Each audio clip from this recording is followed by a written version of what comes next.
Smoking on boofing is my weed. I check the bitch like Welcome back, gang. This your girl Diamond here with another video. Today we're going to be on some healing type stuff, right? We trying to heal ourselves. We trying to make ourselves better for the rest of this last quarter of 2022 to take us over to 2023 so we can have 2023 a great start onto a healthier version of ourselves. So today, this video, we're going to be talking about 5 things of pretty much helping you get over relationships, okay? I'm doing this stuff right now, so I'm practicing what I'm preaching. My friends, family members, everybody. I think I know a lot of people that pretty much everybody I know that had to get over a relationship or somebody had to get over them, okay? So this is something that everybody can take heed to. This video is for women and men, okay? So we're going to jump right into it. But first, if you're new to my channel, welcome, okay? Thank you so much for taking the time to watch my video and tune in. But please make sure you subscribe and you like and you comment on this video and all my other videos too. Go look at them, okay? Go look at them. But first, like I said, make sure you subscribe to my channel, and I really appreciate you for being here, and I hope you enjoyed this video. All right, so let's get into it. How do we get over relationships? Like, this is like the $1 million question. Like, how do you get over relationships? How do you get over a person? Like, soul ties, all of that stuff is real, right? So I came up with 5 things that kind of just really make sense to me and to other people that I discussed it with of how to get over a relationship. So we're just gonna get right into it. I wrote some notes, okay? So you hear them little papers going back and forth, but we're gonna get right into it. So number 1. All right. So first of all, in order to get over a relationship or start your own healing process, you have to be honest with yourself, and then you also have to have people around you that's honest with you. So you need purely objective truth around you. You need people in your circle that is gonna call out your BS, that's gonna tell you like, hey, nah, you was wrong, like this one was on you, or like you knew that person wasn't right for you from the jump. You knew that woman wasn't wife material when you met her. Like, you need someone that's gonna be totally honest with you, but not do it in like a hateful type of way, like they really don't like you, so they don't care about being if they hurt your feelings or not. But you need someone that's going to be honest with you in a loving way, and still, I don't want to say not care about your feelings, but it's a different place it's coming from. So yeah, they're going to be blunt and direct with you, but it's all from love. So being honest with yourself and being around people that is going to be honest to you, that's step number 1. Anything coming to like a realization of what you need to do with yourself, the foundation that is just being honest with yourself. It's being honest about the situation that you was in, being honest about the decisions that you made, being honest about the time frame you allow yourself to go through this drama that you went through. It all starts with honesty, okay? So we got that out the way. Honesty is the foundation of really getting over any relationship, okay? So number two,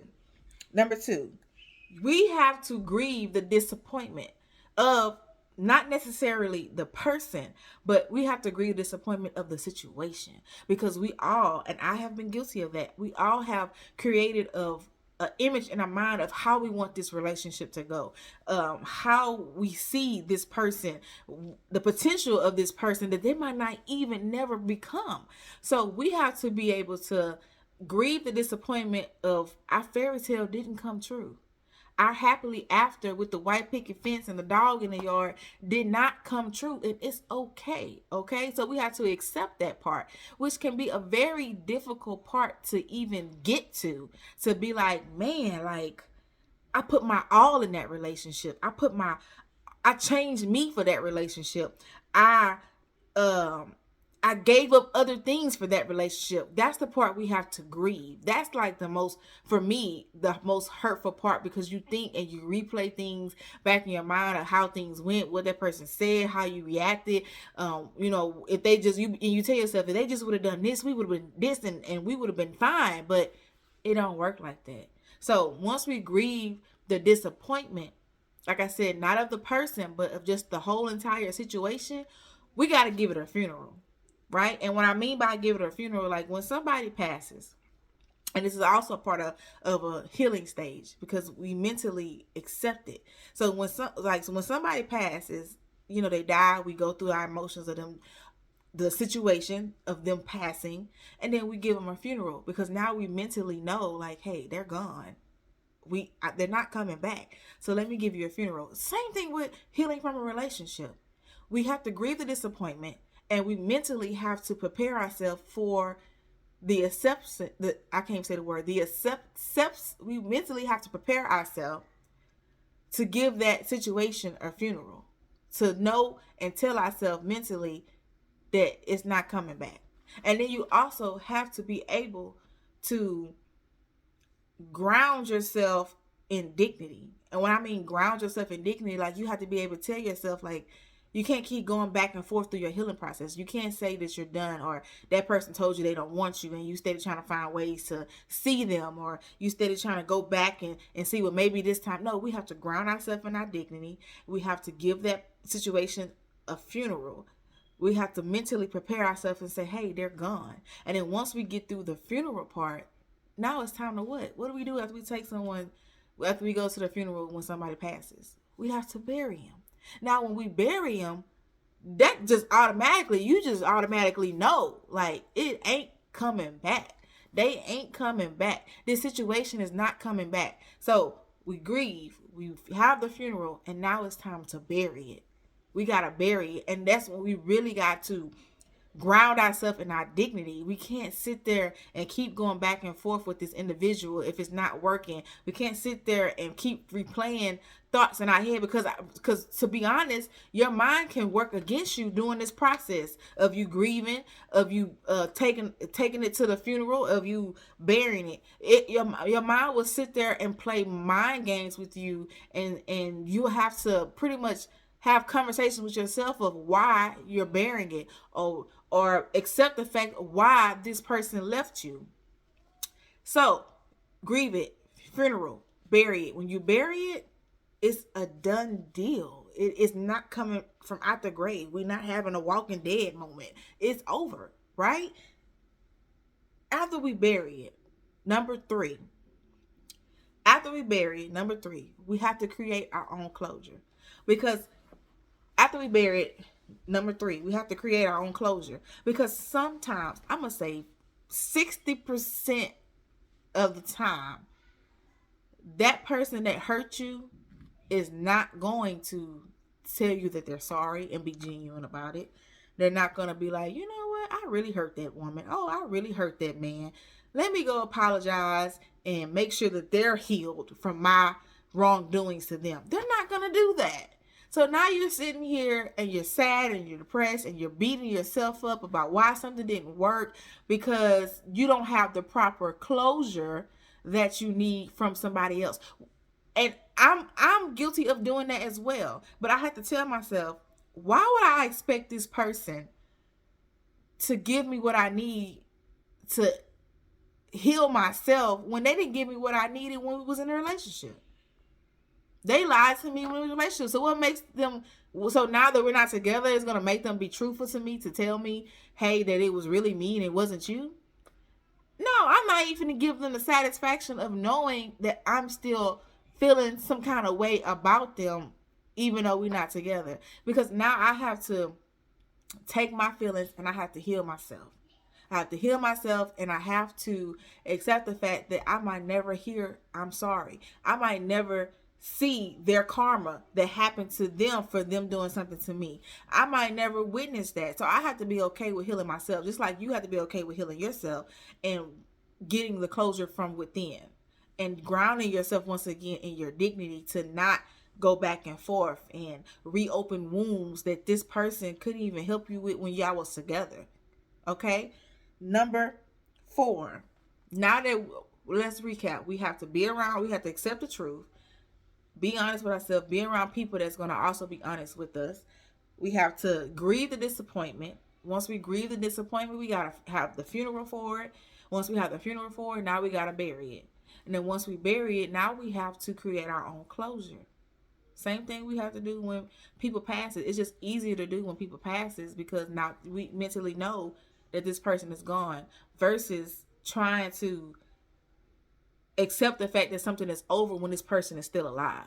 That's a hard thing to do, but I'm telling you, you can do it. Like, start loving yourself, and being into you is the most strongest thing that you can do for yourself. Like people be like, oh, you strong for this and that, but just taking the time to love you, you'll become a better person. I promise. Number 4, we have to generate momentum of progression. Okay, what I mean by generate momentum of progression, we have to be our own hype man. We have to start loving you again. We have to set boundaries for our own self. We have to get back to the real you. Even if you don't know who that is, like, figure out who you are as a person, right? Also, you have to learn how to not get distracted or allow yourself to be distracted, which will hinder your healing. So what I mean by, you can't get with another person to get over the other person. It's not. Sometimes it works, and most of the time it don't work. We call it being a person being your rebound person. That normally doesn't work. That end up typically hurting the other person, because that person might be truly into you, but you are still hung up on your ex. But you just using this person to get over your ex because you don't want to be alone, or you don't want to think about them, or you don't want to you don't want to go through the pain that you need to go through the healing process. Healing yourself is not a easy breezy thing to do. It's just not. You're gonna cry. You're gonna be upset. You're gonna doubt yourself. You're gonna be depressed some days. But as the days go and time passes, you find yourself getting stronger and stronger each day. And that's the beautiful thing about healing, because you have to do it yourself. Can't nobody take away your progression in healing. Can't nobody take that from you, because that's something you really have to do by yourself, right? So generate the momentum of your progression. Find something to do. Work out. Create a hobby. Start a business. Get back into loving you, and be hype about it. Be excited about you. People don't be excited about themselves. They be excited about things and other people and social media, but people are not excited just about being themselves. I had to learn it the hard way. I'm learning how to be excited for me, be excited for just being Diamond, right? And then also just not being distracted by other things. If something doesn't make me happy, I'm not gonna just do it just because I need something to do, right? I'm not gonna find another man just to get over the other man. I'm just not fit to do that. So that's what we gotta do. And finally, number 5, and this is something that I struggle with to this day.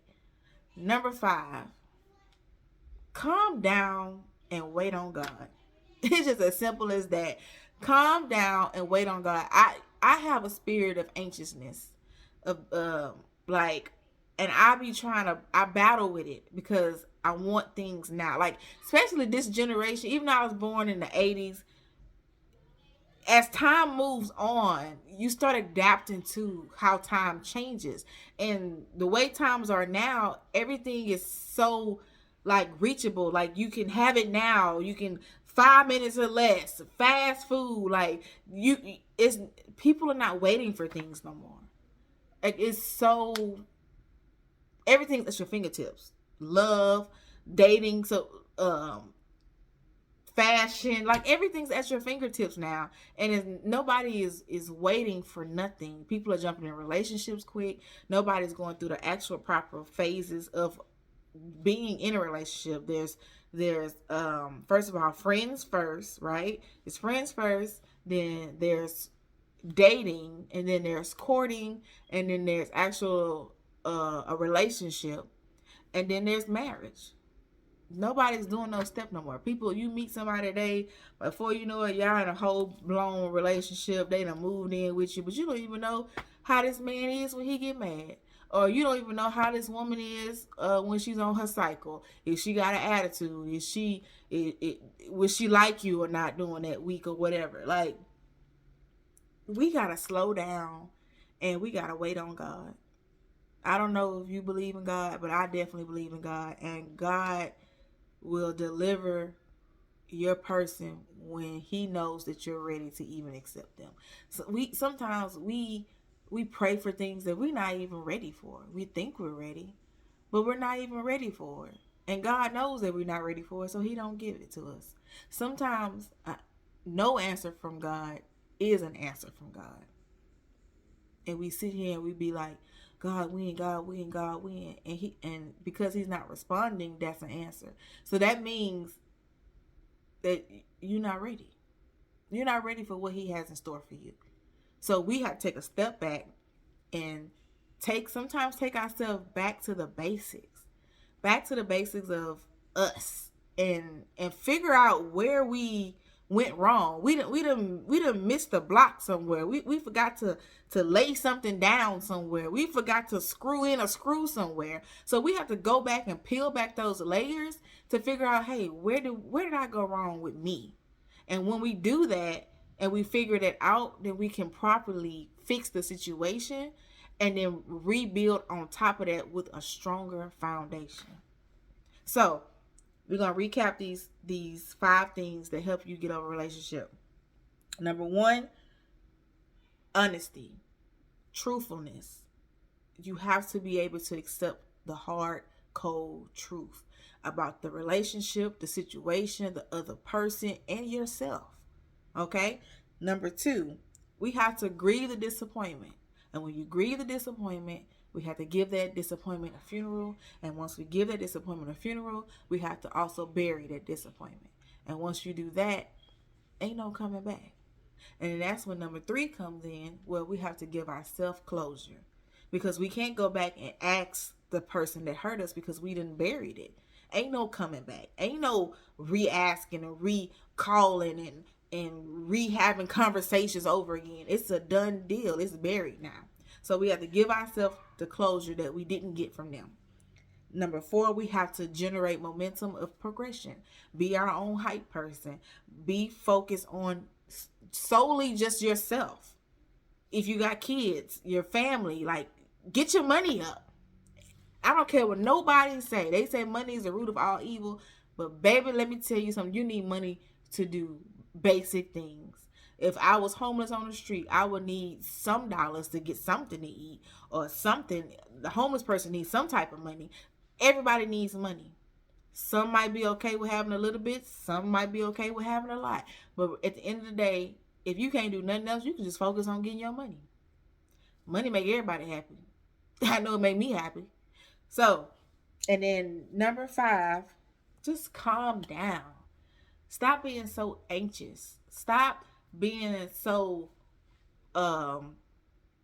planned out, and this is what my life is going to be. Like not saying that you can't have like a plan of what you want, but life is not black and white. It's not. And I know people want it to be, but life is brown, purple, green, red, orange. Like, life is about experiences. It's about trial and error. It's about failures. It's about wins. It's just so much to try to put it in this little box of what you want your life to look like. It's not gonna fit. It's gonna spill out because things happen. So this video was like, I know it's not a long video. I didn't want it to be long. I wanted to kind of just like get to the point of what I wanted to say. But I really hope in this short period of time that what I said made sense. You understood, you took something from it, and that you really start your healing process if you are an individual that's hurt. And it doesn't even have to be hurt from a romantic relationship. It can be hurt from a relationship with your parents, a relationship with your friends, or it don't even have to be a person. It could be anything. But at the end of the day, these 5 steps will help you get over anything that you're hurt from. And it might not happen tomorrow or a week from now or a month from now, or you might have to keep practicing and going over step one until you finally grasp the concept that you're hurt, or that that you even need the healing. Some people don't even realize they even need healing. Some people are so used to certain situations and they've been in survival mode for so long that their mind don't even grasp the fact that they actually need healing. But until we meet again, like I said, I hope this video really helps someone. Even if it just helped one person, I did my job. And stay tuned for more great content coming up, podcasts coming up, and I'm just looking forward to what God has in store for me. But like I said, until we meet again, bye. double cup, big come straight, holy nuts. I don't want friends, I want Audis.